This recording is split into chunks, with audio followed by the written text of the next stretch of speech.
Nobody's basically saying, hey, don't worry about it. This is going to be, something that just blows over. Everybody I'm talking about is saying, listen, I don't know if it's going to happen or not. I think it's already impacted the economy. Is it going to affect my job? It's going to be something that, I need to be worried about all the time. If you come from the States, is that good now?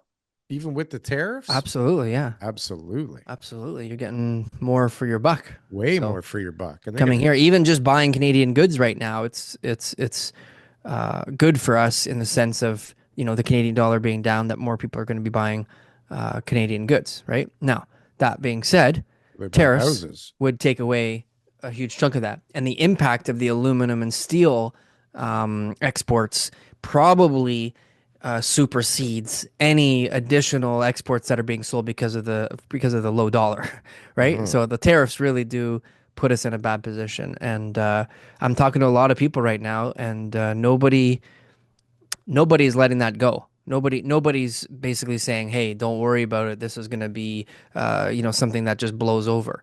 Everybody I'm talking about is saying, "Listen, I don't know if it's going to happen or not.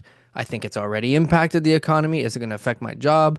It's going to be something that I need to be worried about all the time."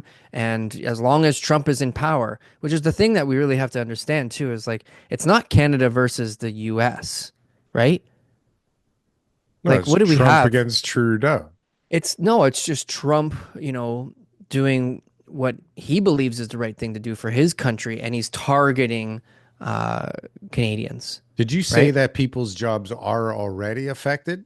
Absolutely, Right. So, I mean, imagine if they're implemented, what will happen? Like, this is just absolutely. people Yep. bracing for impact and their jobs are already affected. So tell me though, what kind of a job has been affected already?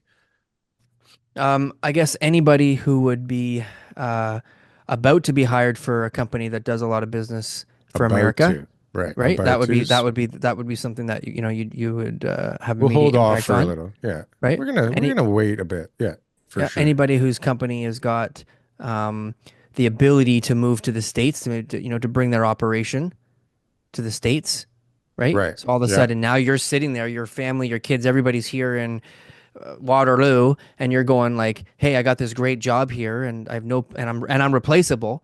And now all of a sudden, my company, who does 80% of their business with the U.S., is I looked over the CEO's shoulder, and he's looking at commercial space in Chicago, and you're Right. just like, "Oh man," Uh-oh. like he's already contemplating how to be able to just pick up shop, move down there, and replace people like me with Americans. Hmm. You know, less Hmm. attractive, lower IQ, whatever, Is this probably office workers or is probably a this little the bit higher pay. manufacturers though?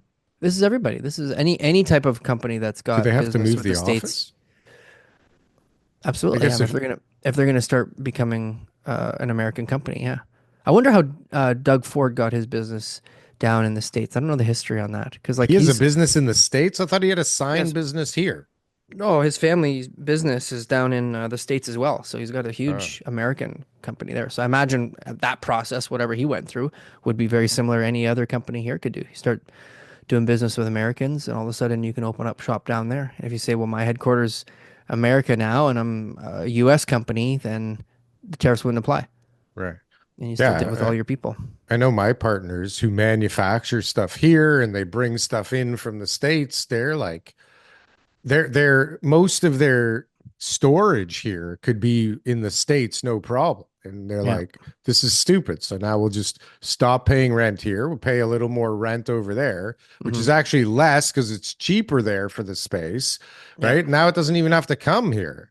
And Yeah. so they're like, oh, wow, we should have done this before. This is a good idea, right? Yeah. And then that leads to, well, since we're partners with a manufacturer here on the stuff, well, we should explore a partnership over there so that we don't, What happens to right? that manufacturer's Right. And then it's like position? the same thing. It's like, oh shit, like we should have been doing this all along because There you not go. only is it better for tariffs, it's better overall. Logistics. Yeah. It's Yeah. more efficient, it's more logistical, it's more profitable, Yeah. right? So all this did was I mean, I guess mission accomplished for Trump, right? Open people's minds to seeing what it would look like, not bringing goods back and forth over the border. I mean, that's exactly so. There you go. So the impact is already there without even there being any tariffs. Right.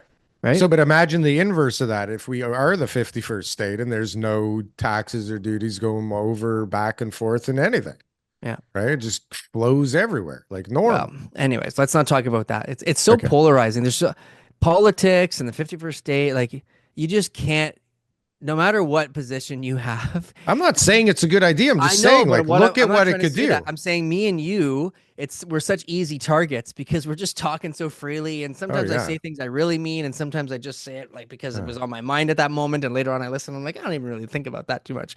But Yeah. it's like we're easy targets because Sure. obviously people are hearing it and they're just going like, oh, how dare he? And then other Yeah. people are like, Fucking wow, man, traitor. you're a genius. Are you looking for the best merch store on the planet? Well, we got the shit for you. Coming in at low prices where we barely make any money off of whatsoever, you can get the greatest real estate merchandise on this platform. Just look at this very flamboyant man putting on this great stuff. He looks great, he's dancing great, and boy does he look sexy in that merchandise. I tell you, buy this for anybody, you buy this for yourself. You will be not only repping the greatest Canadian real estate podcast in this world, but you will also be looking hella good doing it.